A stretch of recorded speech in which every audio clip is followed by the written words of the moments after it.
I figured out who it was. Joe and I got a great relationship, and sometimes it's, um, if you know me, I'm going to pretty much tell you how it is, right, wrong, or indifferent. And I think Joe and I have had those long talks and conversations. So I appreciate him a great deal, and like I said, I appreciate that he wants that discipline in his life, and he's done a great job using it to better himself.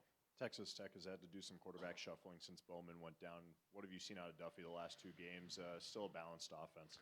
Yeah, I think really fortunate that to have a guy like Jed Duffy. There's a guy that he played so much last year, and you can tell he was a confident football player a year ago. I remember, as we were preparing a year ago for Texas Tech, and Jed had went in and they had beaten TCU at TCU, and Jed really was kind of the catalyst to that. And I was like, man, this guy's a really impressive football player. And now, kind of as it's turned back over to him a little bit, it's been really fun to watch him. You can tell he's obviously a dual threat quarterback. He can use his feet to extend plays. He's got this arm that can make all the throws. He's got great weapons to get the ball to, and I think he's a super talent. So it's one of those great challenges for us again, where that dual threat quarterback, that guy that can really make you miss in the run game, but also has got the ability to really attack you in the passing game. And I think he's done a really good job, and I think they've done a great job putting him in position to be successful. This is the first time you've taken on Matt Wells when you guys are both head coaches. What do you think of him, and how excited are you to go up against him?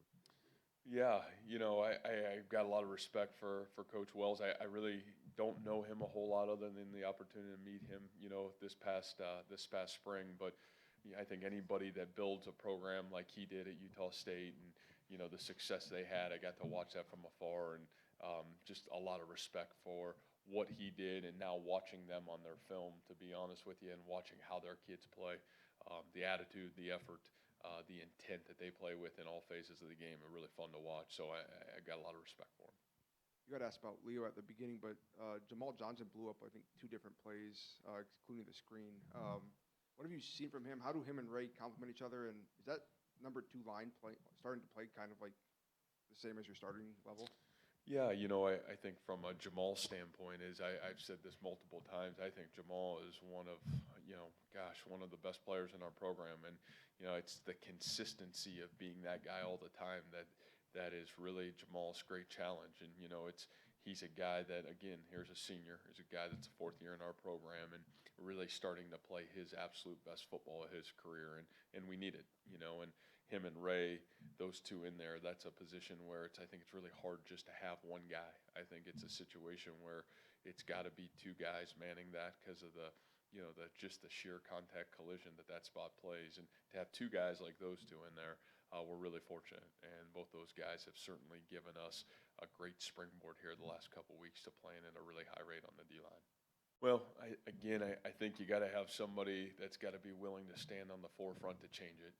And I think you're hitting the nail on the head. You have to have somebody that's demanding to carry it on. And everybody asks, what do you think about this team? And everybody's about this year's team. And it's what I love about this year's team, because probably from top to bottom, the best group of culture kids that I've ever been around. And what you hope is that just continues to intensify. You hope that Marcel Spears and Ray Lima pass it on to the next generation of players in the program, and that continues to carry forward. And the great programs that I've fortunately had to be a part of, that's what happens. You don't want to let the rope down. You watch, and then you get to watch some of these guys, whether it's professionally go on and play the sport or whether it's in life. Spencer Benton comes back all the time, and this guy's thriving in life as a human being. And you got so many of those guys, that J.D. Wagner, and so many of those guys that come back that they're just excelling at life.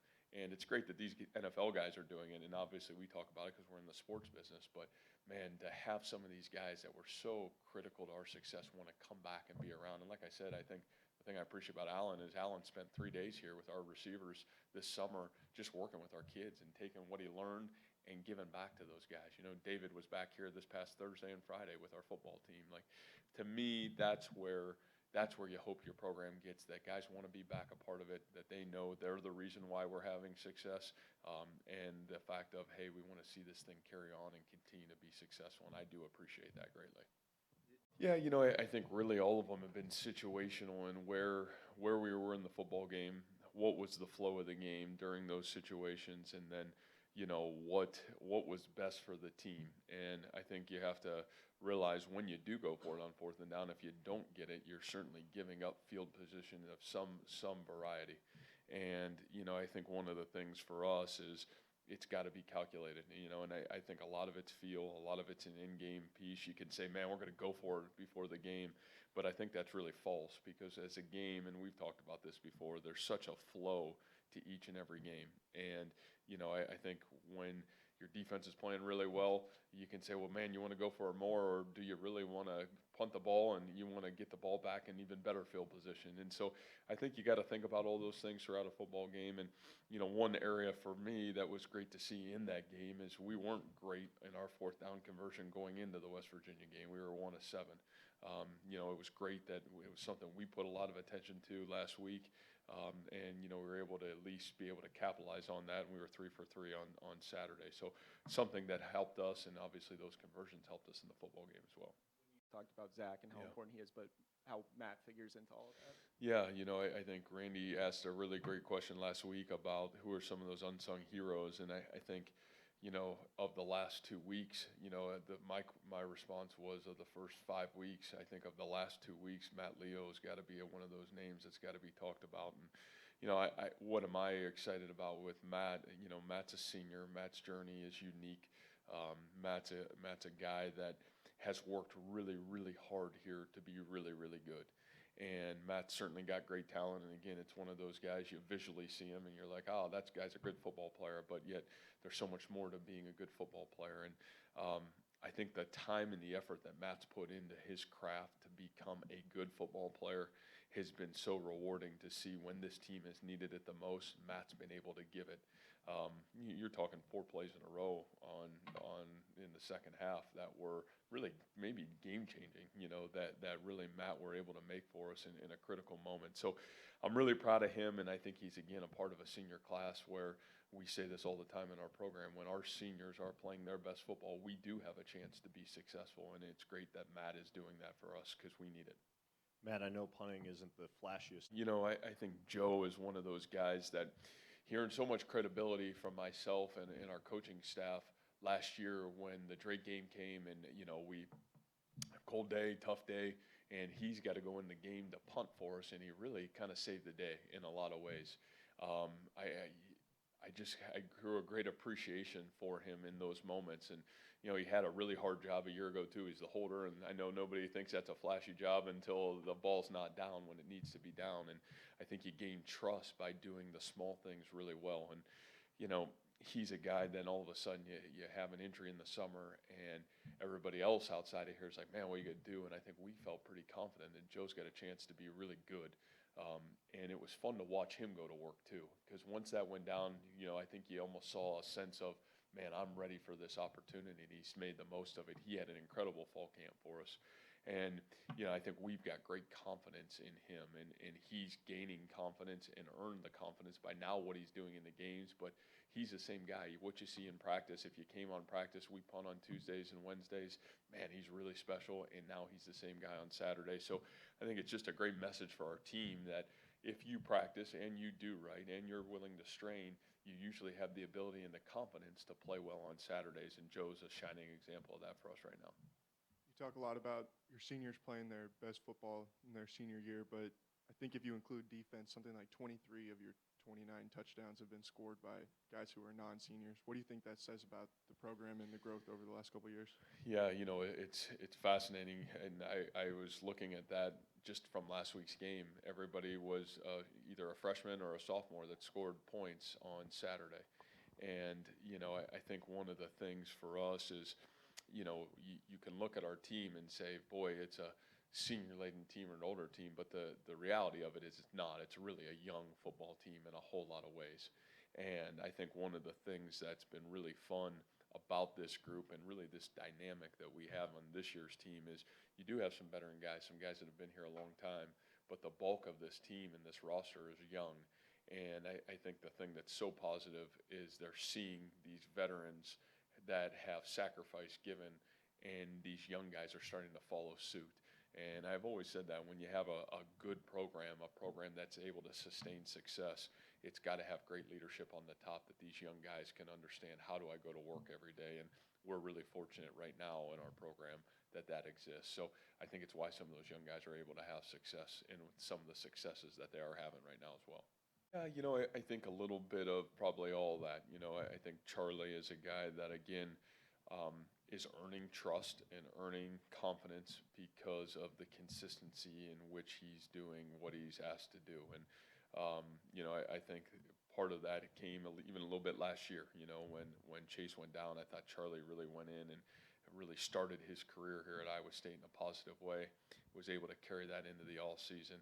And I think he's certainly a guy that he's got a really unique skill set. He's a big wide receiver in a lot of ways. He's a guy that grew up as a wide receiver, played wide receiver, and has really had to learn how to play tight end. And, has really went to work on that. But he's made some big plays and big moments for this football team. And I do think you're starting to get the confidence of your coaches, but also starting to get the confidence of the quarterback as well.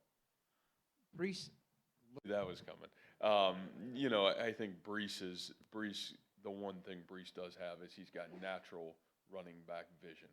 And all I mean by that is, Brees was a tailback coming in here. He played tailback in a very similar offense of what we run here at Iowa State. And, I think that's a little bit different for some of those other guys in the room. But, Brees has that. And so I think that vision and understanding of the offense certainly allows him, and again, we'll use Coach Manning's word of accelerated vision. It allows him to really accelerate where he's going to go with the ball or feel where that ball needs to go on each and every play. And it's always different for a running back because of what the defense is doing on every play. But I thought he had great vision on Saturday night. I thought he did a great job of sticking his foot in the ground and getting vertical, and I thought those were certainly positives for him. And, as to the running back, we asked it last week, and I really mean this when I say it. You got to earn it in practice. And, I think every time you go out there and have success on Saturday and you earn the right to have success on Saturday because of what you did in practice, you certainly start to put a little bit of, positivity in your bank a little bit. And I think it'll be interesting to watch how he handles that. But also it can be handled in the opposite way for a young player sometimes too. You think you're really good, and all of a sudden you don't do the little things well, and next thing you know, you're not playing. So I think it's a great challenge for any evolving player in any program, and certainly our program. So we'll see how he responds and see how that whole running back room responds this week.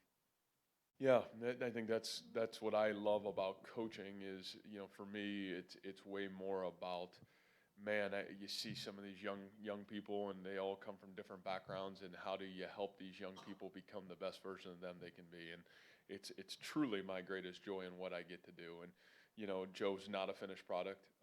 Joe's a young man that's worked really, really hard. Nobody's made more growth and change in the last 12 months at Iowa State than Joe Skates. But, Joe is a young man that knows it. He knows that the structure and the discipline that he needs, and he's been willing to listen and willing to use that to better himself, to become the best he can be. And I think Joe's a super talent. I think he's one of the most talented players in our program, and just a young guy that's craving to become the best version of him that he possibly can be. So, it's really fun and rewarding to watch him grow, and that positive things. I had a great catch last week against TCU.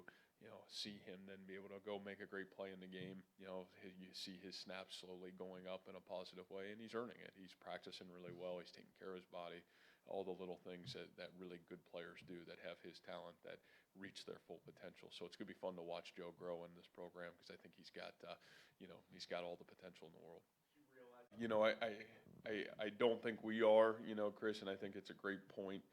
And I think Mike has been the storyline, and for me, has been the storyline of our defensive success, period, because I think anybody that's an All-American type football player as a freshman and then is asked to move from his position as a freshman to a sophomore for the betterment of the team, I think that falls in line with the Lannings and the Kemps and that humility of doing what's best for the team, even though it's not what's best for you. And, I think then having this unique ability to flip-flop, you're right, he played almost the whole second half at Mike linebacker and played incredible. I think it's just a testament to who Mike Rose is. I think it's testament to what kind of player he truly is. I think the athleticism and I think the football awareness that you have to be able to do that, because they're so drastically different spots. It's not like we're saying, hey, Mike and Will. We're talking Mike and Sam linebacker. That's almost like a nickel, you know, in a lot of ways. And so just a lot of credit to him. He's been an anchor for us and really been a steadying force in every way, shape, and form for this defense.